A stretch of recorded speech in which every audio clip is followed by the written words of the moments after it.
estamos aqui com o programa da Fonoteca da Vila Maria, uma edição super especial, com a presença ilustríssima aqui de Márcio de Aquino, ele que é economista, pesquisador e representante da Resistência Goitacá, grupo de cultura de Campos, e que hoje vem aqui conversar com a gente sobre música, sobre entretenimento em geral.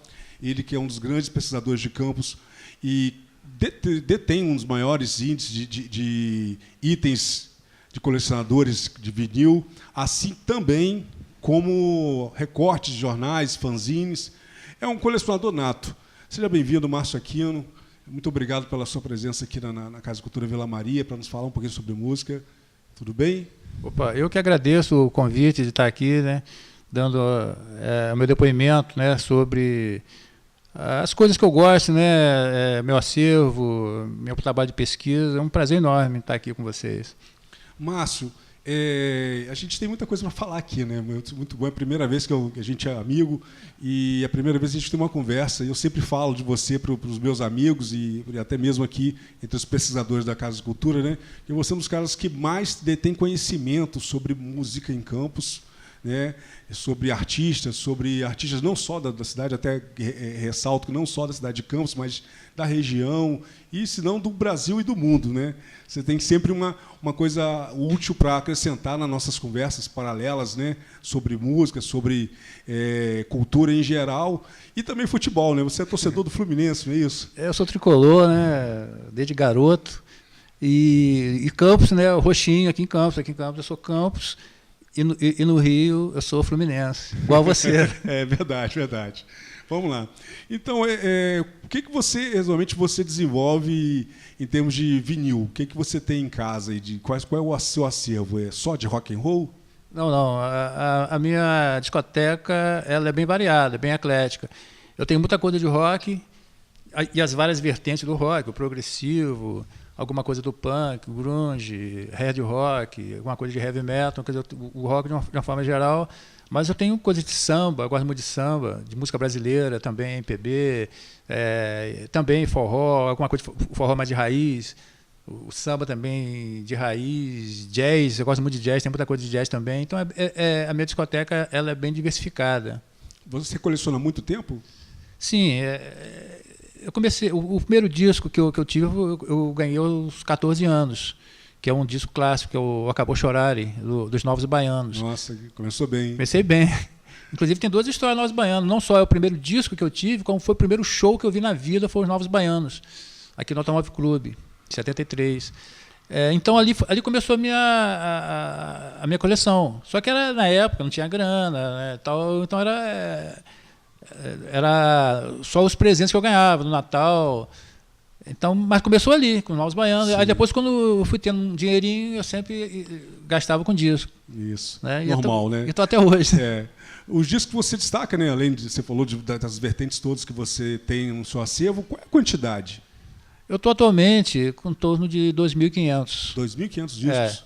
Por aí. Todos eles variados, né? Bem variados. E bem tratados também, né? Sim, eu tenho um cuidado muito especial com os meus discos. Qual o tratamento que você dá para os seus discos aí, irmão? Olha, a primeira coisa que eu faço é evitar deixar o disco fora da capa, quando ele não estiver tocando, não segurar na parte dos sucos dele.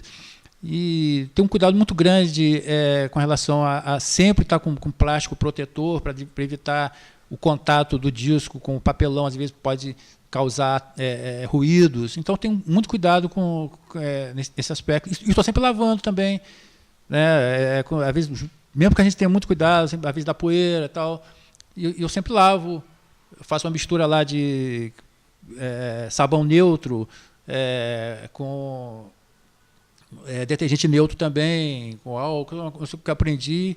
E assim que eu trato os meus discos, né, para evitar qualquer tipo de deterioração, né?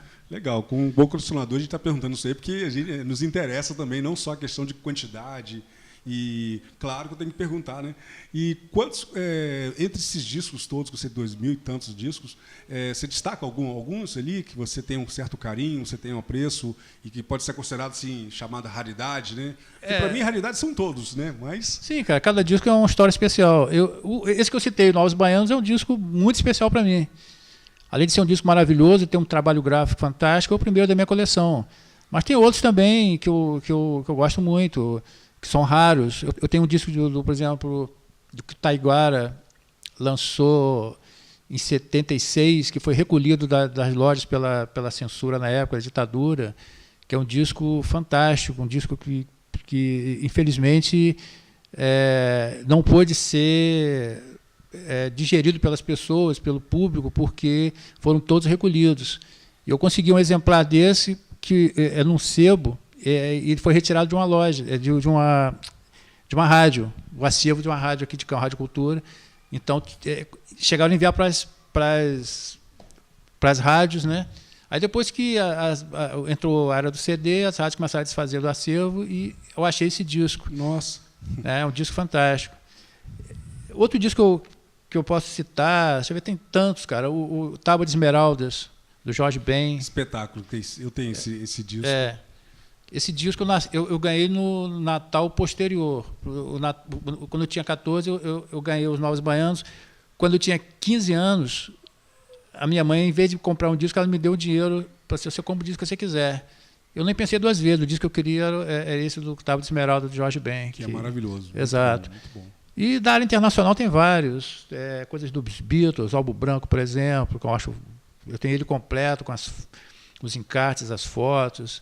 Né? Tem coisas raras, muita coisa de Bob Dylan também, um cara que eu aprecio muito. E são muitas coisas. Para citar assim, eu tenho algumas raridades, realmente. Imagino. Tem algum mais recente que você tenha uma certa assim, esse aqui eu comprei recente? Porque há um processo hoje, né, de relançamento, né? Sim. Remasterizado e tal. Eu mesmo comprei a Tábua dos Esmeraldas, é um remasterizado. É muito bom, muito disco, mas não é ainda da década ainda do seu lançamento. Sim, tem algum que você venha destacar agora, recente? Relançamento? O relançamento ou novos, por exemplo? Novos, por exemplo, dos discos atuais, um que eu tenho é de uma cantora que surgiu há pouco tempo, que eu gosto muito, que eu assisti um show dela aqui em Campos, que é a Tulipa Ruiz. Sim. Eu tenho o segundo disco dela em vinil, e é muito bom, eu gosto muito. Eu tenho acompanhado os novos lançamentos, mas eu não tenho comprado tanta coisa de lançamento atual, porque os preços ainda estão um patamar muito alto. Sim, você sim. Um disco de 180 gramas, lançado agora, não sai por menos de R$100, cara. Sim. Eu prefiro, com esse dinheiro, esses R$100, eu garimpar e consigo comprar, às vezes, 3 discos, 4 discos, dos bons, em bom estado, antigo. Então, eu não tenho comprado muito lançamento, discos que são lançados agora, mas eu admiro muita coisa que está sendo lançado na atualidade. Eu tenho acompanhado também esses relançamentos, né? Tulipa Ruiz foi um deles. A relação hoje com o mercado, ela realmente está acompanhando o cenário internacional, né? O mercado brasileiro acompanha o mercado internacional. E, infelizmente, é tudo em dólar, mesmo sendo o Brasil tendo uma das fábricas do mundo, né? Que é a Polisson. Exato. Mas eu acho que o que pode vir a cair, né? Que nós temos acompanhado isso de uns tempos para cá, você mais do que eu, né? Cresceu o número de colecionadores, cresceu o número de pessoas que estão investindo, né, em aparelhos, né? Hoje já tem aparelhos mais modernos do que eu e você, por exemplo, temos. Aqui na Vila Maria mesmo tem vários aparelhos que pesam, tem mais ou menos uns 20 quilos, mais ou menos. Hoje os aparelhos não tem nem 5 quilos, né? Então estão no mercado. Aí, Márcio, esse acervo seu, ele envolve o rock and roll, né? Bastante. Envolve um pouco da sua história de vida, né? Você, como você mesmo disse, desde os 14 anos você vem degustando música e a partir daí vem desenvolvendo. Isso te levou a escrever um livro? Porque, se eu não me engano, Chiclete e Prazeres envolve música, né? Muita coisa. Chiclete e Prazer, né? Apesar de ser um livro ficcional, é um personagem que eu inventei, mas tem muito da minha experiência, né? Sim. Tem muito da minha vivência. E o livro é recheado de música. Aqui tem uma trilha sonora aqui dentro desse livro. Sim, sim. E então traz muito uma fase muito rica do rock, que foi os anos 70. né? Eu tive o privilégio de viver essa época intensamente. Então, por exemplo, eu via lançamentos, o Led Zeppelin está lançando um disco. Aí um disco que hoje é um clássico, tal, eu vi o disco nascer, eu vi o disco ser lançado, né? Eu tenho, por exemplo, uma matéria de um crítico ouvindo pela primeira vez o The Dark Side of the Moon, do Pink Floyd, que é um disco que é um dos clássicos do rock. E eu vi ali talvez a primeira menção a esse disco numa revista. Então, foi uma época muito rica. E esse livro, como se passa naquela década de 70, traz muitas daquelas informações. Sim. Muita coisa, é tudo da minha memória. E o livro, ele conta, como é que ele começa, o que ele tem de essência? Porque aguça a curiosidade. Eu tive o prazer de ler, né? Você me presenteou com um livro, mas assim, o autor falando, eu acho que é a primeira vez que eu vou ouvir você falar para mim como é que era o livro, né? Segundo a sua visão mesmo. Né? O livro conta a história de um garoto que vivia aquele clima todo dos anos 70, fã de rock. O livro começa com ele assistindo, ele indo ir a um show, né, de uma banda. A banda era uma banda liderada por um cara chamado Black Lewis, né, que nada mais é do que o Luiz Negão, que é o Luiz Ribeiro. Nossa. Porque foi o primeiro show que eu assisti na minha vida de uma banda de Campos, foi do Luiz Ribeiro. Ele, na época, tinha a banda Lúcia Lúcifer. Tem até um dado interessante, cara, é que esse show foi no ginásio do auditório, né, do Auxiliadora. E como uma escola de freiras, ele não podia apresentar uma banda com o nome Lúcifer no nome. Eu acho que não ia soar muito não legal ia lá. ficar, eu acho que não ia nem ser permitido, né? Então ele colocou sua banda Lúcia. Ficou um negócio meio estranho, o show da banda Lúcia. E foi nesse show da banda Lúcia, que na verdade era a banda Lúcia, que foi o meu primeiro show que eu assisti. E o livro começa com uma referência que eu tive de outro show, de uma outra banda que também dos anos 70, que surgiu. Era até um pessoal do meu bairro ali, uma banda chamada Carga Nuclear. Esse show foi no Tênis Clube. Foi em 76. Foi um ano depois do show da Lúcia Lúcifer. E o livro começa com o pessoal, antes de começar o show, o pessoal reunido ali em volta do local, e aquela coisa de adolescente, de tentar entrar sem pagar, pular muro e tal. O livro começa assim. E é um fato real. Eu fui ver o show da Carga Nuclear e estava com a galera assim, em volta, e sempre que, vamos pular esse muro aí, vão. Aí foi uma galera, de repente o pessoal começou a correr por havia um tipo de um galpão, um negócio assim, vizinho ao tênis. Aí eu fui num racha do pessoal, cara. Aí pulei o muro, assisti o show de graça, só pela aventura mesmo. Aí você juntou os dois momentos e procurou o livro. Aí começa assim. Aí nesse show ele conhece uma menina, ele vê uma menina, se apaixona por ela, e aí a história assim. Nossa, só lendo, né? Só lendo. Né? Verdade. E trilha sonora, o que a gente vai ouvir aqui, na verdade, nesse livro, cara? O que você recita, assim, mais ou menos? O livro, eu cito, por exemplo, faço citações de músicas que a banda tocou. Aí já é tudo da minha imaginação, não é o que tocou lá. Essa banda tocava músicas autorais. Sua sensibilidade musical. Aí eu cito músicas de Jimi Hendrix, Pink Floyd, John Lennon, né, Beatles. Então eu imaginei um show, de como seria esse show, e ali eu descrevo. Isso, e entra num contexto do município, da região, do sim, momento. Total. Só que no livro eu não cito a cidade. Se você lê o livro, você vê que em nenhum momento eu falo que é Campos.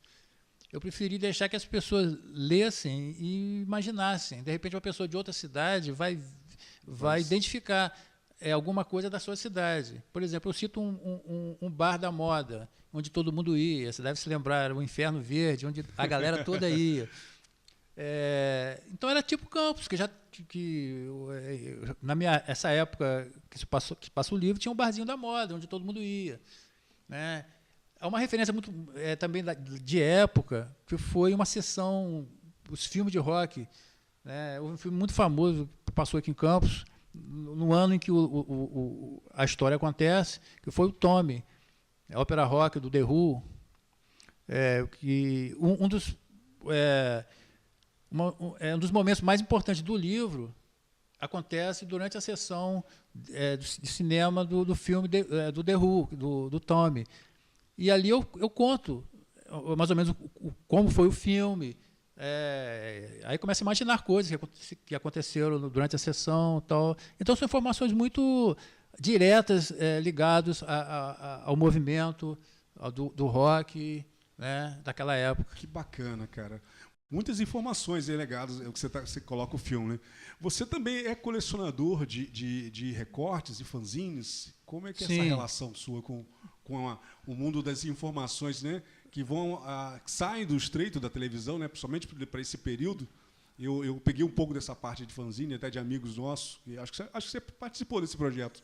Né, o Mão Única. Mão Única, do Jorge. Eu conheci o Jorge Rocha, inclusive, através do Mão Única. Ele colocou um anúncio no jornal O Globo. O Globo tinha uma seção chamada Rio Fanzine, que eu tenho lá esses recortes todos, as páginas do Rio Fanzine. Aí, pela primeira vez, eu tinha visto um camarada de Campos que estava produzindo um fanzine. E, na época, eu trabalhava fora de Campos. Aí eu escrevi para ele. Eu poderia até ir direto na casa dele, no caso, mas como eu estava fora na época, eu escrevi. Aí ele foi lá em casa, no momento que eu estava de folga, né, que eu falei com ele, aí ele foi lá, levou, e eu passei a colaborar também com esse fanzine. Eu tenho lá, inclusive, vários números desse fanzine, que é o Mão Única. E você também produziu um, né? Eu produzi um fanzine, também, eu cheguei a fazer uns 3 números só. E falava sobre o quê e qual era o nome dele? Cara, o nome é um nome meio maluco. Ligações on Pedididiri. É um nome. Ligações on Pedididiri. Qual o significado? Não tem muito significado, cara. Mas tem uma explicação. Ligações. Ligações quer dizer, as pessoas estão ligadas em alguma coisa. Certo. On é o on e o off. Se é ligação, se é o on que está ligado. Então, ligações on que é ligação mesmo. E o Pedididiri, eu tirei de tipo assim, improvisações vocais feitas muito no jazz e na bossa nova. Aqueles vocalistas que começavam a improvisar alguma coisa entendeu? Em cima da música. Então saiu esse nome, eu achei que sonoro. Sensacional, eu sabia que tinha uma explicação lógica, você não ia fazer um negócio e pelo assim. fato também de como eu fiz o fanzine sozinho, eu não tinha um parceiro. Então, eu sabia que qualquer nome que eu colocasse não seria vetado. Não, esse nome é muito louco, tal, não. Então, aí eu resolvi fazer essa experiência radical no nome. E ali no fanzine você colocava as suas opiniões sobre o cenário musical, o cenário político? Sim, eu fiz assim, matérias sobre Novos Baianos, sobre Luiz Melodia, sobre o rock, que eu também eu usava também uma coisa também que eu sempre colecionei, que era fotos. Eu gostava de recortar fotos que saíam em jornal, foto legal, de um artista, de uma banda, tal, eu guardava e colava. Né? Era feito, na época, nem se usava muito computador. Eu não tinha computador também e não era tão comum, não era tão popular assim, como hoje tem. E era tudo da máquina mesmo, máquina de datilografar, e com as fotos coladas. Sim. Nosso bem primário mesmo, mas foi legal ter produzido. Eu tenho lá muita coisa de fanzine, até fiz uma exposição aqui. Na Vila? Não, aqui que eu digo em Campos. Sim. No galpão ali da UF. E fiz no Rio. Eu recebi um convite de um camarada que estava lá, e eu fiz essa exposição no Rio também. E o pessoal adorou, achou legal. Sim. E os fanzines, eram do Brasil inteiro, do mundo? Brasil inteiro. Aprendi muita coisa, assim, informações. Uma informação muito interessante que através dos fanzines, que eu aprendi foi o seguinte, eu vi um anúncio de um fanzine lá de Sergipe, e o nome do fanzine era Cabrunco. Quando eu falei, Cabrunco é uma palavra tipicamente campista. Opa! Eu sempre soube que foi uma coisa que... Aí escrevi para o cara, falando disso, né, que em Campos também essa palavra era usada. Tal, aí ele explicou que também é usada lá no mesmo sentido que é usada aqui. Aí eu vim descobrir que cabrunco não é uma coisa só de Campos, né? É uma coisa, é uma expressão, uma palavra que é usada também no Nordeste, que eu nunca ia imaginar isso, né? Mas fica sendo nossa. Então, aí, desses fanzines, né, os fanzines vieram primeiro do que os recortes, ou os recortes vieram primeiro? Não, depois? Os recortes vieram primeiro. Os recortes, eu comecei quando eu pegava uma matéria do jornal que eu achava legal, eu ia lá e recortava. Uma coisa, achei interessante fazer isso. E fui acumulando. Porque na época eu tinha pouco... não tinha muita condição de comprar disco. Então eu lia mais do que eu ouvia música. Assim. Por exemplo, eu conheci muitas bandas, primeiro, lendo sobre elas, vendo a importância delas. Porque, na época, muitas das bandas que eu lia sobre elas estavam fora de catálogo, você não encontrava em lojas, as rádios não tocavam muito. Então não era... E eu não tinha muitos amigos que eram colecionadores para eu conhecer aquelas bandas. Aí eu conheci muita banda, primeiro de ler sobre ela e depois conhecer o som. Então eu sempre gostei eu criei esse hábito. Então não só eu comprava as revistas, revista da época que falava muito de rock era a revista Pop, e tinha uma revista que surgiu depois chamada Rock, A História e a Glória, que é uma revista também muito boa.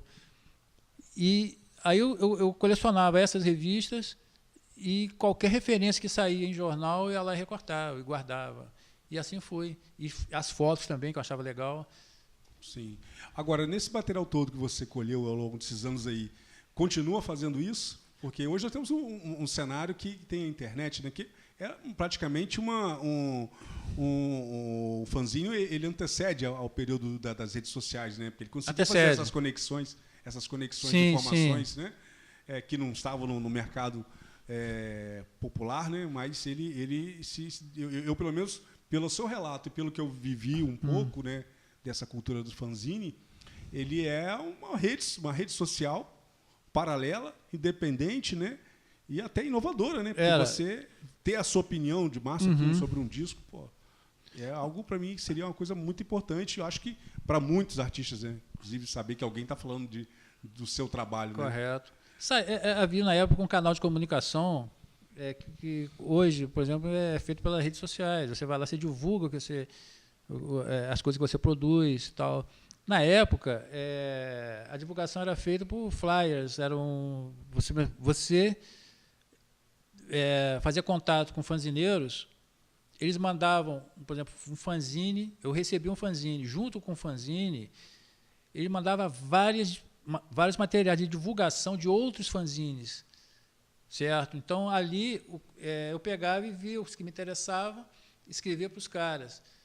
Aí, aqueles que eu recebia, eu já mandava para o camarada que eu ia fazer o pedido. E assim corria. Esse material de divulgação era assim que se fazia. Caramba, hein? Entendeu? Não tinha rede social, não tinha, né, a facilidade que tem hoje, era assim que se fazia. E também havia sessões de revistas, de jornais, divulgando. Uma das sessões que divulgava muito era do Globo. Tinha o Rio Fanzine, que saía aos domingos. Depois começou a sair às sextas. Mas saía aos domingos e ali dava informações, de uma forma geral, sobre cultura jovem, né, cultura pop, e divulgava os fanzines. Caramba. Hoje você, até repetindo a pergunta, né? Você ainda continua fazendo, hoje você pelas redes sociais, você consegue reservar essas informações, segurar essas informações? Olha, hoje esse material que eu tenho, esses recortes, essas revistas antigas, o que eu faço? Hoje eu criei um blog e eu pego aquelas matérias antigas e reproduzo toda. Entendeu? Eu faço um comentário e vou lá e transcrevo os textos. E são coisas bem interessantes, porque coisas antigas, informações. E já publiquei mais de 1000, já fiz mais de 1000 postagens, né, falando de tudo, de rock, de música brasileira, e sempre usando preferencialmente, as fotos, o acervo de fotos que eu tenho. São fotos inéditas. São fotos que você não encontra na internet. Algumas se encontram na internet, porque depois que eu passei a publicar... Alguém reproduziu. Para ter uma ideia de como essas fotos tiveram... Eu sempre, de vez em quando, eu vejo uma matéria, até em televisão, com uma foto que é do meu acervo. Há uns meses atrás, por exemplo, Caetano Veloso, ele foi homenageado no programa do Faustão. Então, aparecia ao fundo fotos antigas dele. E teve umas 2 ou 3 fotos que são do meu acervo. Aí você vai perguntar assim, mas como é que você sabe que é do seu acervo? Pode ser a foto que você tem, mas eles tiraram de outro veículo.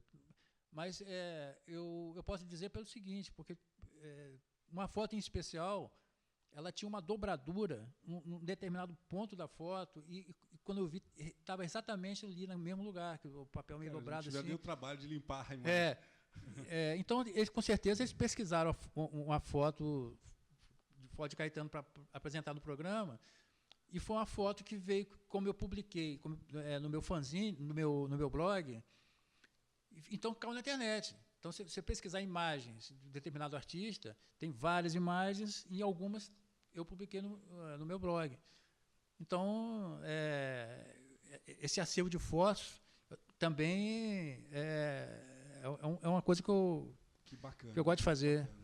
Então, se for falando dessa relação sua, né, com as informações, com artistas e tal, que é um cenário muito forte, né? Não é à toa que você publicou um livro tão recheado de informações atemporais, né? E tão permanentes.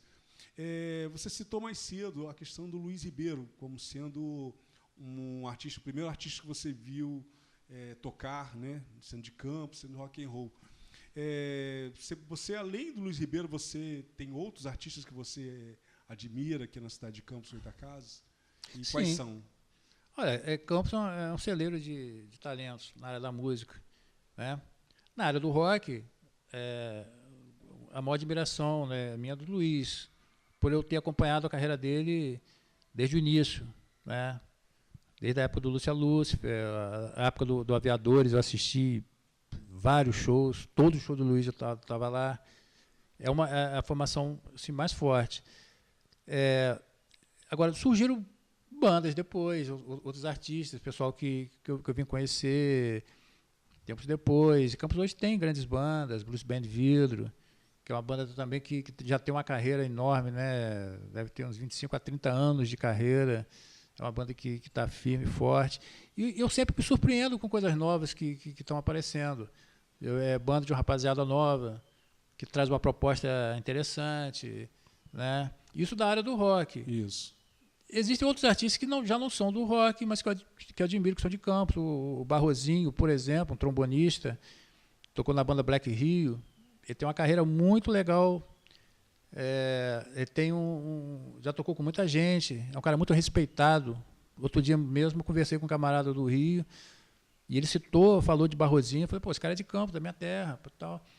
Um cara realmente muito bom. Na área do samba tem também pessoas fantásticas. Tem uns consagrados, o Roberto Ribeiro, né, um dos maiores cantores de samba de todos os tempos. Mas tem alguns talentos que ficaram por aqui mesmo, ou que ganharam uma certa projeção. Por exemplo, o Ataíde Dias. O Ataíde Dias foi um cantor que fez muito sucesso durante um período, quando ele se apresentou como candidato, né, calouro no programa de Flávio Cavalcante, na TV Tupi, que era um programa que tinha muito prestígio, e era um programa que tinha um quadro de jurados que eram muito rigorosos. Uhum. E ele conseguiu um destaque, ele cantava o samba de um jeito diferente, ele tinha um gingado, uma malemolência, um jeito de cantar bem interessante. E chegou a gravar discos, inclusive, e tal. Então, é outro talento de Campos, na área do samba. E Campos é uma cidade onde se encontra grandes nomes das artes de uma forma geral. A música é muito bem representada também. Sim. Da literatura, você, como escritor, você tem referências aqui em Campos, que tem uma boa referência relacionada... Sim, cara. A maior referência de Campos que eu tenho da literatura, que é o nome mais conhecido, é o Zé Cândido Carvalho. Né? O Zé Cândido, ele não teve uma obra muito extensa, né? Ele não tem tantos livros, mas só o Coronel Lobisomem já é um clássico da literatura. É um livro realmente... eu li o livro e posso dizer, um dos poucos livros que eu li na vida onde em cada página se encontrava uma referência, uma coisa genial. É difícil já ver um livro assim. Cada página tinha uma coisa assim para encantar. E olha que o livro é volumoso. É fantástico. O Zé Cândido. E temos muita gente boa também na poesia. Né? É fantástico. O Campos é um celeiro, né, de... Beleza. E o Márcio Aquino, né, está produzindo mais um livro, irmão? Sim. Eu acabei de escrever o meu segundo romance, né, que já está pronto. Talvez eu faça... coloque mais algumas coisas ali, já que o livro não vai ser publicado agora, mas o livro já está pronto. Né? Só estou esperando já acertar com a editora. Pode falar um pouquinho do que vai ser esse livro para a gente? O nome do livro é Tumultuados Momentos. Né? É um livro que fala de um camarada. Esse livro já é um personagem. Esse livro, O Chiclete de Prazer, eu falo na primeira pessoa, como se eu fosse o personagem. Nesse já é na terceira pessoa. Eu já conto a história. E como o próprio título do livro diz, né, tumultuados momentos. O cara vive só momentos tumultuados, só coisa louca na vida dele. Né? E tem a história por trás, um enredo que eu espero que seja do agrado, né, do pessoal. Será. Márcio, cara, a conversa foi muito boa, muito interessante aqui, essas informações. Eu gostaria que você deixasse suas considerações finais, né, para falar um pouquinho do que você pretende fazer, da sua visão sobre a cultura de Campos, né? Considerações finais para o nosso programa aqui, Fonoteca da Vila, por favor. Primeiro eu queria agradecer, né, o convite, poder falar um pouco da minha experiência, né, aqui na Terra. Né. Eu já morei fora. Sinal, né? Sim, cara, já morei fora em alguns lugares e tal, mas Campos sempre foi a referência, até por fato de ser minha terra, né, minha cidade. E eu sempre prestigiei os momentos culturais aqui, os movimentos, a arte que é feita em Campos. Então, eu continuo produzindo, né? Acabei de escrever o meu segundo livro, tenho o meu blog, que eu sempre que posso eu vou lá e coloco uma postagem nova. Faço parte desse coletivo que me deu muita alegria, está me dando, né? Sempre que a gente faz um projeto, que é o Resistência Goitacá. Então, o que eu tenho a dizer é isso, que é uma alegria muito grande poder fazer parte de uma cidade onde, com todas as dificuldades, né, às vezes o pessoal jogando até contra, mas a gente vai lá, consegue produzir, consegue fazer arte, prestigiar a nossa arte e dar vez a quem realmente tem talento e está aí para mostrar o trabalho. Então, é um prazer enorme estar aqui. Espero que outros convidados possam dar a sua contribuição, o seu depoimento nesse projeto, que é muito legal, muito interessante, cara. Eu agradeço.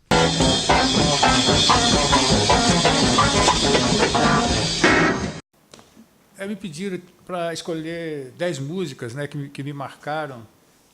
10 músicas é meio complicado, né, para quem ouve tanta música, mas eu peguei 10 músicas assim que eu ouvi bastante, que mexeram comigo de alguma forma.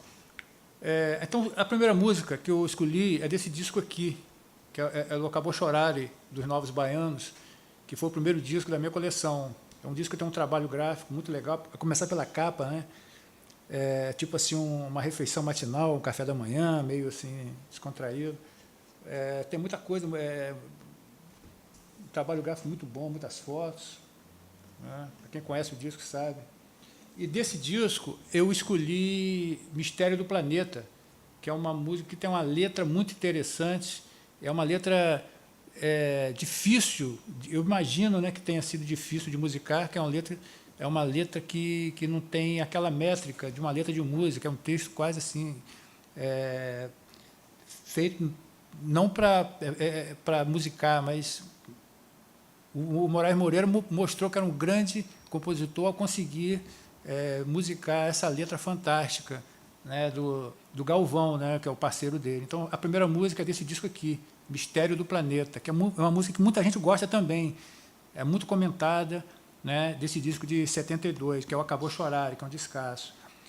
Eu também escolhi uma do Caetano, desse disco, que é o segundo disco dele, que ele lançou em 69, foi depois que ele saiu da prisão, né? Porque ele e o Gil foram presos no final de 68, no Rio, ficaram 2 meses na prisão, e quando eles foram libertados, eles foram obrigados a ficar confinados na Bahia, eles não podiam sair de Salvador.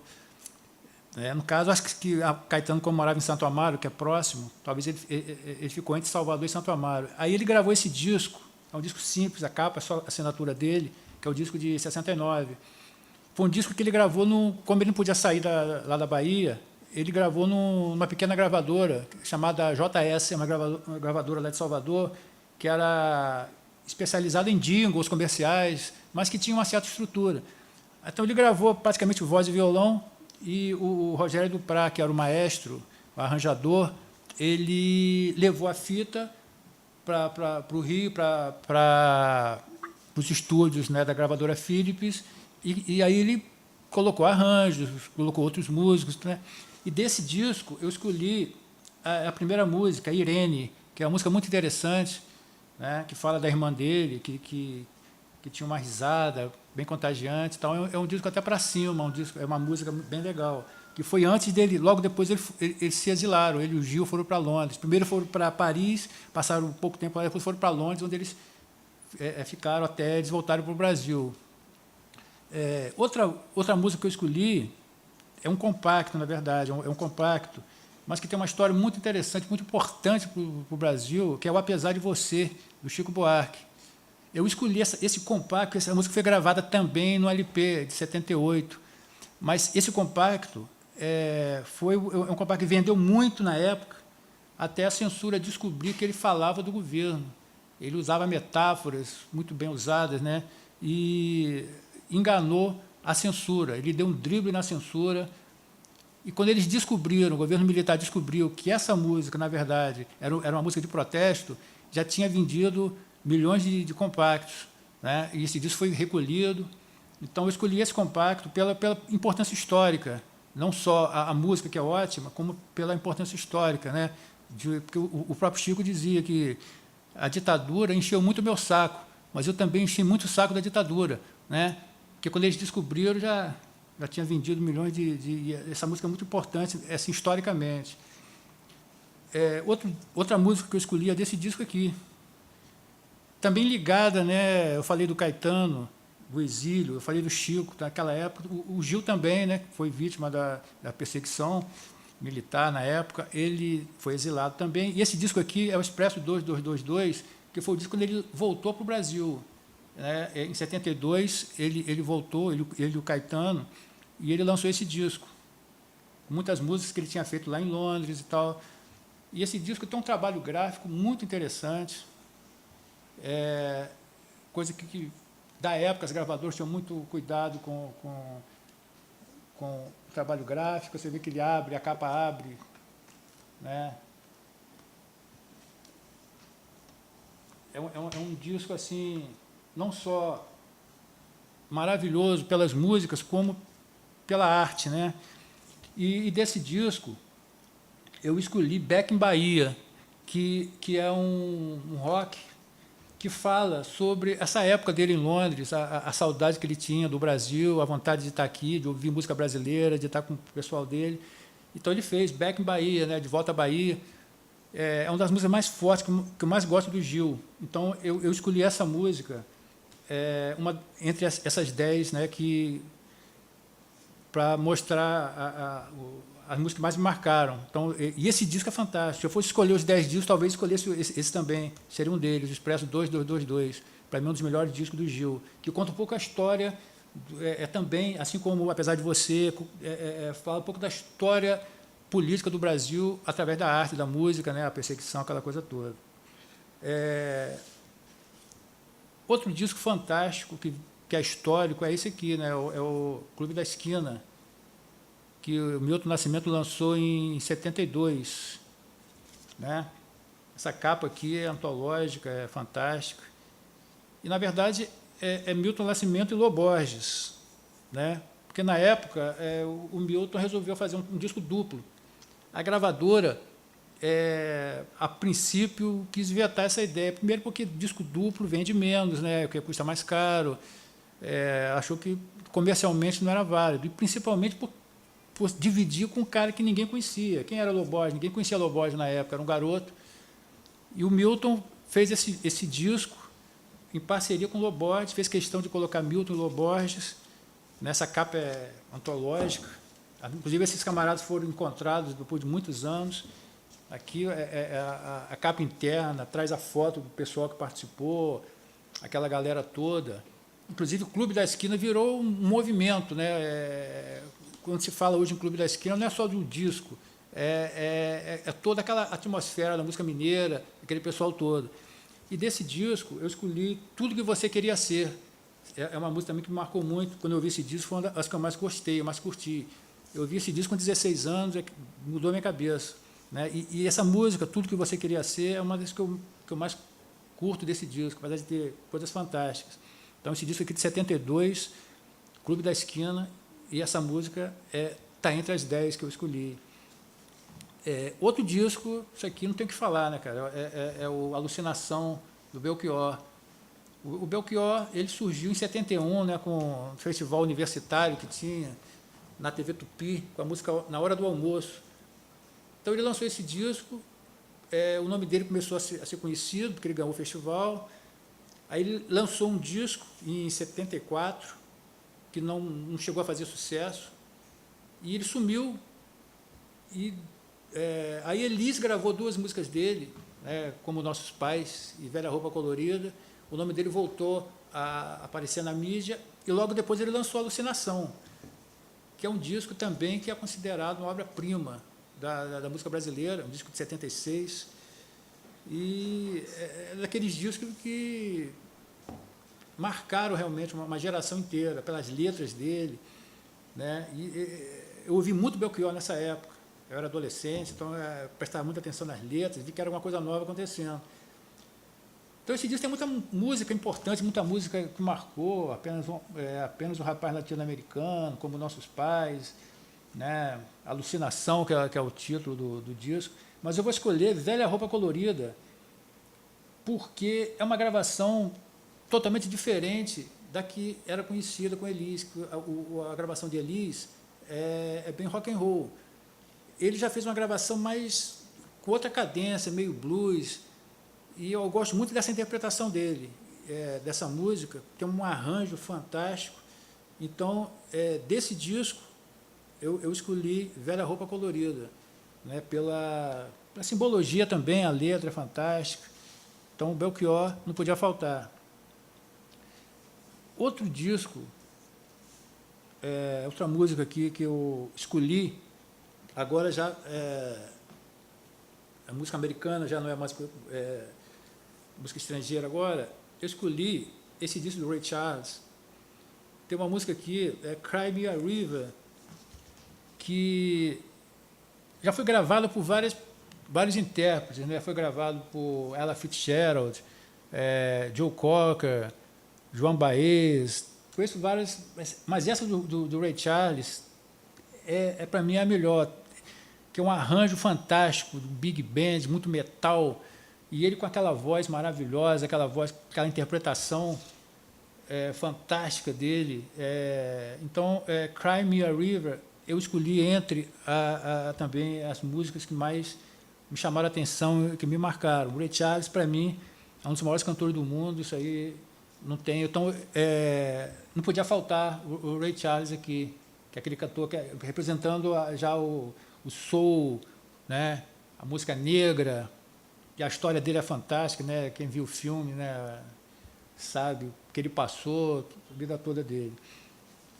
Outro disco que eu ouvi muito, e que, por ouvir muito e ficar as músicas todas na minha cabeça há muito tempo, quando eu era adolescente. É esse aqui, Planet Waves, do Bob Dylan. Bob Dylan foi um dos grandes ídolos meus da adolescência. E esse disco eu ouvi muito, porque eu tinha muito pouco disco na época. Então, quanto menos disco a gente tem, mais a gente ouve, muito mais vezes do que hoje, por exemplo, que não dá para se ouvir repetidas vezes. E esse disco é fantástico. Não é um dos discos mais conhecidos de Dylan, mas o disco ele gravou com a The Bands, né, que era a banda que acompanhava ele na época, uma banda fantástica, que tinha uma carreira própria também. Eles não viviam só de acompanhar o Dylan, eles tinham uma carreira, lançaram vários discos. E esse disco, por eu ter ouvido muito, ficou entre a que uma das que eu mais gosto é Talg Mama, que é bem rock and roll e um acompanhamento fantástico da The Band. Então, como eu ouvi muito esse disco, essa música ficou na minha cabeça, marcou muito na época. Então, eu escolhi entre as 10, que poderia ser tantas outras, mas essa música foi muito marcante para mim. Então, o Bob Dylan não podia faltar. Para mim não podia faltar, porque o cara é gênio, não tem como. Outro disco que eu escolhi, outra música, é desse disco aqui, que é o Revolver, dos Beatles.